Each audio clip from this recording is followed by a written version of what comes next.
Hey guys, can you all hear me? I guess you can. That's good. Fantastic. Well, thank you. Thanks for a nice introduction. I'm no expert in the field of recruitment. I had to do a lot lately, but definitely I'm not an expert here. Why are we talking about recruitment in general? Why can't we just write software as opposed to do a lot of other stuff? Is because I think there's two main areas. One is, main reasons I say, one is definitely the fact that each and every company is now getting into software development. I don't know if you've ever seen this article. It got very viral, and it was published pretty much everywhere. Software is eating the world. It's hard to see to find a company that even from more traditional kind of industry that isn't actually investing in software development. And the second one is the 10x dilemma. That's how I call it. I just want to understand in the room, who has ever heard of the term 10x developer?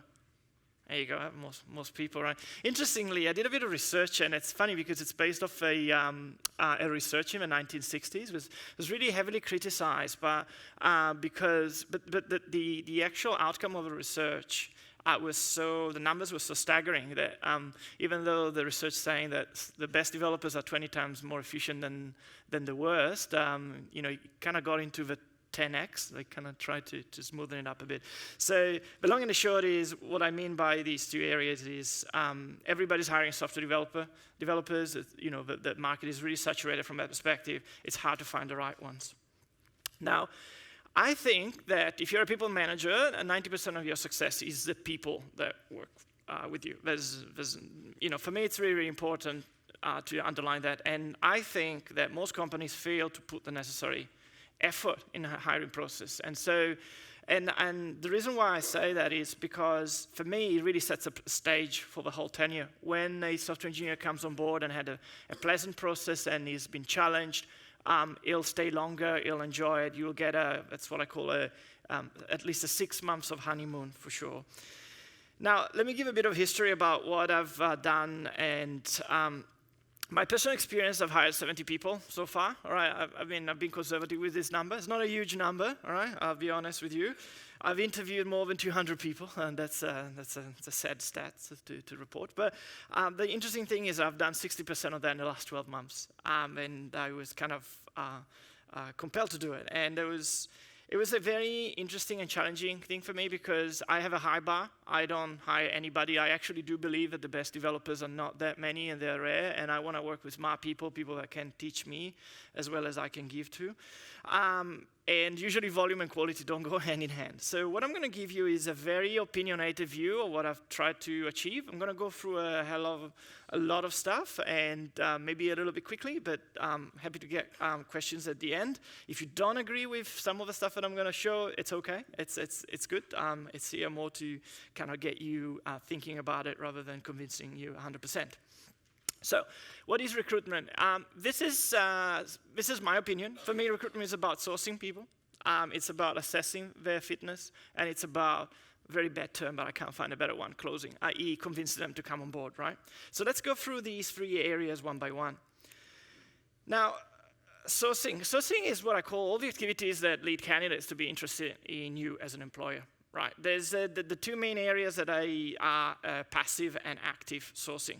Now, passive sourcing, and I give a very bit of a controversial kind of definition. For me, it's all employer branding activities that support sourcing. Now, I put into this a lot of stuff, right? If you look at it, I put job ads, collateral like blog posts, job descriptions, etc., meetups, referrals. Now, interestingly, people would say, "But well, a job ad is not actually an element of passive sourcing." Well, it is, and it is. It sets the expectation. A well-written job ad will attract the right people. If you actually have 1 or 2 blog posts out, you can actually give information before someone comes on the first interview. If you host a couple of meetups a year, it's not going to hurt, and it's going to actually uplift the employer profile. If you do referrals quite well, they can be a gold mine. Once you hire smart people, they usually have worked in the past with other smart people. It's a low volume game, the passive sourcing, so don't expect to get a lot of people out of this, but it's worth doing it because with little, it's passive. You don't have much to do. Once you've done it once, you invest in it, it kind of keeps on going. Active sourcing. So here's an interesting one. So obviously, active sourcing means you're poaching potential candidates. Now, here's one from me. Don't try and do it yourself. It's a waste of time. Because go through recruiters, because recruiters have got a database. Most recruiters, for example, in Sydney, have got a database that covers 75% to 80% of all the developers available. And in Melbourne, I'm sure it's very similar. So it's a volume game with a big funnel at the beginning and a small at the end. And so you don't want to do that because it's too very time consuming. Now, when you deal with recruiters, I don't know what's been your experience, but my experience is I've worked with very few good, all right? Very few that have given me quality versus quantity, which means qualified leads. And those few wants to be paid well, in terms of percentage of annual salary, and you get what you pay for. And you want to build long-term relationships. So it's an interesting one. A lot of companies treat recruitment in a very transactional way. They just say, you know what, we need 2 people. What's the T&Cs? How much are we going to pay? It's much better if you actually need to have some sort of volume hiring. It's much better to actually look into long-term relationships like retainers, etc. And usually you want to give to recruiter hard roles to fill. You can use the passive element to get the more junior and mid-level, the passive sourcing, and give the recruiters the hardest one. Assessment. Okay, I'm going very quick, but I hope you can all follow. You're very smart people, so I'm sure you can.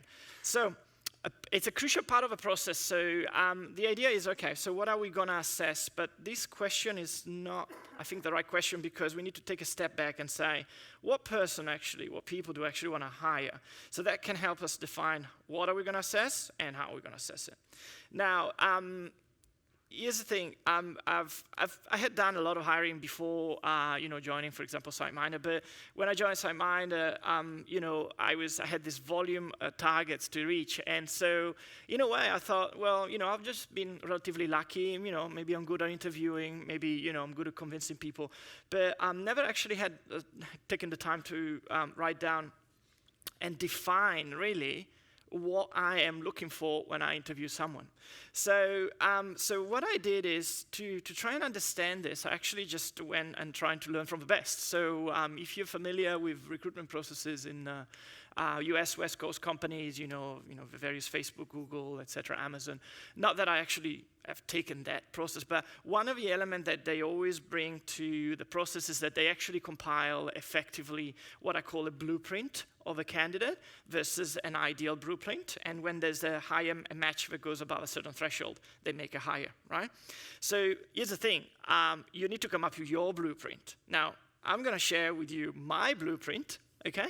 Doesn't mean that it's the one you want to use, but it's just a good starting point. So I like to find people that have good motivations for leaving the current job, for example. It may sound weird, but to actually what really gets them out of bed. I wanna be hear something interesting around this.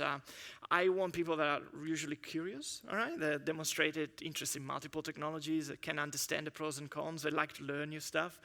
I want people that can execute at a certain level, you know what I mean? Some of the execution comes from a technical challenge, but some other elements can be very easily assessed by just asking, okay, how you improved the current system you worked on, etc. I like entrepreneurship, so this is a bit of an odd one out, but I like people that have worked in startups, have started a startup, have failed in a startup, or want to start their own company. And the reason is because that usually this kind of trait in a person shows an element of someone that can wear multiple hats, really, and can understand things from a product perspective, not only from a technology perspective, right? And I like people that know how to give and take feedback, right? So you'll see ego issues. Usually it's usually when people can't articulate feedback in a proper way. There's no need to take photos. I'll put this online, but you can, all right? There's nothing as this is copyrighted. I'll put it online and potentially on YouTube. So I like when people are able to articulate that the feedback that they give is about the solution, is not about the people. And yes, they need to have tech knowledge, of course, because otherwise, if you're interviewing people and you get them a tech challenge and they do it in Golang, but you're using Java, then, it's not very useful. Now, how are we doing our assessment? Now, I believe that the right assessment, and again, this is very opinionated, you may agree or disagree with me. I think that when I'm hiring a software engineer, 50% of the choice is based on the technical skills and 50% on the personal skills. And the reason is because code by itself, at least that's my view, has absolutely no value until it's delivered, it meets the business requirements, and it's deployed, it's monitored, etc. In order for those other elements to happen, you need to interface yourself with a team. So for me, it's really important. Now, I'm jumping on a bit here. This is a hiring process that I use. I use it in multiple companies, not just this one. You don't have to follow this process. This process is primarily, what I like, for example. So there's usually for more senior people, there's a first interview, and there's then a tech test in their own time, and there's a final panel interview with potentially some HR behavioral questions if you guys are lucky enough to get a hold of people from HR who want to do that. Otherwise, we have to get the developers to do that. But the idea is, effectively, you do your personal assessment of how you think that from a personality perspective, what's a match, and also from knowledge. In the first interview, the tech assessment will come from a tech test. And the final interview, it's a little bit mixed. Obviously, you're going to have a discussion around the tech test, and you're going to have but also some more general questions as well that kind of have come out on the back of the previous interactions. Obviously, the candidate will have more questions by then. Again, so you don't have to take this as the way to do it. I like to give tech tests to people to do at home because they can be longer, they can be more thorough, they be more end-to-end, they give more information, and so we can make a better technical assessment. Now, if you're doing an interview, the good thing about having the engineering persona, how I call it, is that you can just write down a checklist like this and just take notes. It's actually quite easy. And the interesting thing is it happens to me all the time. Sometimes in the conversation, I forget to ask about some elements, and it's always good to do it. So having it written, it really helps you. If you're just going in with in a nice chat kind of mode, you end up talking about a lot of technical stuff, but not really covering all the areas you want. Now, let me talk a little bit about the tech test. I like to do a fun end-to-end exercise. So at the beginning, I started like a few years ago, I was using quizzes, like, can you invert an array using only recursion and stuff like that. Interestingly, or stuff like, now, if you guys have ever done an interview process with Amazon, they start with that. Those quizzes, the reason why I'm not a big fan of them is that they test IQ, and that's it. Right, that's all they test. But the IQ versus success in a software engineering position, they are related, but not as highly related as some companies believe. So I like to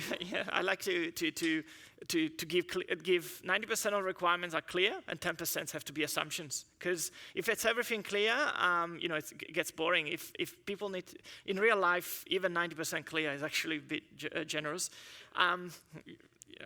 At least you got to get the people to finish this, right? Clear assessment criteria. Okay, I always put them out there. Have different expectations at different levels, right? Don't a junior person don't expect the same, and you have to provide thorough feedback. I love this element, and I always do it. And you need to make it very factual and very much on the important stuff. But it really helps with the engagement. Now, here's the last bit. What is closing, and why we need to do closing? Well, it's a saturated market. We all are bombarded on LinkedIn by different opportunities. How do we choose when we want to change jobs? How do we choose the one we want? Now, it's easy to say, you know what, we have an internal recruiter, or there's an external recruiter we're doing. That person is going to be the one convincing. No, it's not going to happen. And that's if every stats will tell you that the hiring manager is a person that can convince way more effectively. The other people are not, usually they're just intermediaries and they're not trusted as such, and they don't know enough. Most of the time, when you're actually dealing with candidates, they want to know the technology in detail. They want to know the process. A recruiter will not know all of that. So here's the bad news. Unfortunately, closing is selling. You got to sell it. And that's the problem, right? It was all fun and games up to here. I was like, well, my problem is this. I'm an engineer, I'm not a salesperson, right? So why are you telling me that? Now, here's a cool thing. You are talking to another engineer. Now, that makes things a bit easier because let's think about it, let's step back and say, how would I evaluate a job opportunity, right? So do a quick Googling, find a million articles on LinkedIn by recruiters, I guess, and you find that there's a lot of areas that cover, how we evaluate a job opportunity, challenging, you want to have an impact, growth, you want to be paid well, blah, blah, blah. Like, all of these are absolutely valid, but what I found that really works is just give the candidates all the necessary info. The good, the bad, the ugly, the amazing, all of it. Now, here's a funny one. If you only have bad and ugly, maybe you're working in the wrong company. Maybe you shouldn't be hiring. So you have to come up with something positive, right? You are trying to convey a positive message, right? So what I like to do is, even this section, I've actually spent a lot of time to come up with how would I want to hear it. And so I come out with a journey. Like, I've noticed that people like storytelling, so a journey. So you think about, okay, this is the company I'm working for, this is where they've been, and this is where they've gone, and the growth, the opportunities. This has been my tenure, this is what I've done since I've joined. These have been my challenges. These are the challenges and the opportunities within the company. And then I usually go on to the tech, the products. Okay, so these are our products, these are our technologies. And this is the process that we're going to follow. Now, write it down, rehearse it, learn it by heart. This is your pitch. Like a startup pitch, this is your recruitment pitch. So when do you use it? You use it every time you need to. Like, for more senior people, you need to do it at the beginning. For more, depending, if you have a first conversation, which usually helps to convince more senior people because, they need to be convinced more. Definitely use it there, but a little bit use it as well during the panel interview. Now, very quickly, how to run an interview. You have to have a structure, which is set. It's an assessment as well as a closing tool, because a nice interview gives it a nice, feeling to the people, and it makes them feel like, yeah, this is the people I would want to work for. You have to have a nice but firm approach. This is a bit controversial. I like to interrupt people in the interest of time, okay? I like to dig deeper, all right? When people say, we've just rewritten our whole system into microservices, my question is why? What advantage does it bring? And how did you do it, etc. So I like to dig deep. Do not give away your thoughts and finish the interview in any case. Now, it's really good. It's very easy to actually be carried away. Sometimes it happened to me, a guy shows up, and after 5 minutes, I was like, nah, this guy, nowhere on earth. But it's really important to actually finish the interview in any case, because this guy may have friends. So it's all about the experience, okay? So it's important also to give a good feeling. So take notes, like I've showed before. Now, here's an interesting one. Have a structure. Now, it doesn't have to be written in stone, but it has to be roughly around this. So you want to actually give enough time. So, for example, for senior members, it's a 50-50 process, really. So you want to give 50-50, kind of at least a 50-50 split, and try and understand and tell them what you're trying to do. For more junior people, it has to be less, but always also leave space for questions at the end. Now, what are the red flags? Okay? She's worried. So ego issues. These are red flags that I find. Obviously, you guys may agree or disagree. People are like, bit of prima donnas. I don't think they're great team players. People do contradict themselves. So my company is amazing, but I'm coming here because I'm open to opportunities. So why are you open to opportunities if you're working in an amazing company? Contractor mentality. I just did it because I was told to, and I'm just paid. I go home and life goes on. Not great. I'm not going to answer these questions. It's a secret. I was like, what's a secret? Honestly, we're just moving, JSON payloads right back and forth, right? Honestly, what's a secret, really? You know what I mean? The choice of words are really important, like conflict, pulling ranks. Once I had a guy that says, someone contradicted me in front of everybody, and I was a tech lead. I had to take him aside and tell him off. I was like, no, you don't. It's good to be contradicted in public. You want people to feel safe and secure, and we're talking exaggerations, right? We migrated 5 million, files. I was like, but how big they were? They weren't big at all. Okay, like these exaggerations, I always say they're cute with children, but that's it. I'm going really quickly because I don't have much time remaining. I want to show you this, which is quite interesting. Every time, this is actually the journey of a candidate and the level of engagement, if you do a good job, right? So when the recruiter contacts, usually you have this first interview and you kind of go in and you're like, okay, it's quite interesting. And then if you do a good job, you actually increase the engagement. Now, if we send, according to what we've experienced, is that if you send a tech test, what happens is that normally the person will take a few days to do it, and there's going to be a drop-off, right? And then there's going to pick up again when they come into a final interview, if you decide to proceed. Now, interestingly, if a process has been a nicer process, you can have 3 outcomes. You can have a hire with a good interview process, a hire with a bad, or a no hire. Now, no hire do happen, it's not a problem, but the difference here is between a good and a bad interview process. What's going to happen is that level of engagement is going to continue and carry on from the first day up to the first few months. So you want to give them a very good experience. You want to make them understand that they are getting into something really cool, because that's going to set the beginning of a tenure, and it's going to pay off big time.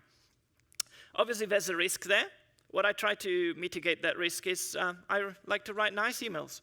I like to say, hey, I really enjoyed talking to you, your energy, your conversation. I mean, this is not something like, this is not cheesy crap. I'm sorry, just couldn't find other words to describe it.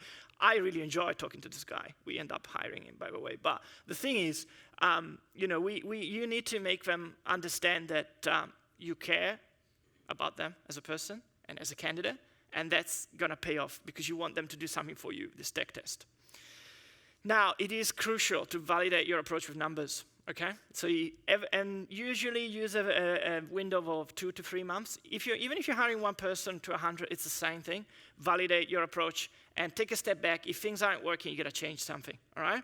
Now I'm just going to show you some stats here. These are real stats from the first 6 months when I outside-minded, but the stats are actually quite good, and they got much better afterwards. This is a funny thing. So we had what I want to point out is the last 3 lines. So we had a high at 14 out of 58, so it's actually 24%. You may think it's low, but it's actually quite high because we were asking a lot from people. And there's also the number of people that accepted an offer after we made it out, 73%, is actually quite good. I want to just point out another thing. If you have a standardized process and you write it down and it's clear for everybody, what's going to happen is that you're naturally going to attract more people from minorities. Now, I'm not an expert in this area, but this is purely anecdotally. We've hired a lot of people from straight from a different country that couldn't speak very well, but they were really great coders and they could communicate in other ways. We've hired 3 women. Like, the number has gone up now, so we almost have like 15% of our developers are women. Interesting. So maybe it's because we try to make the process quite nice. So it kind of attracts people that are not usually attracted when there's too much testosterone, I think. So yes, these numbers are quite good. So just to recap, I hope I haven't gone over. Sourcing is an element of employer branding and talking to and dealing with recruiters. In order to assess someone, you need to have an idea of how that person is what your ideal candidate is, and they need to do a tech test.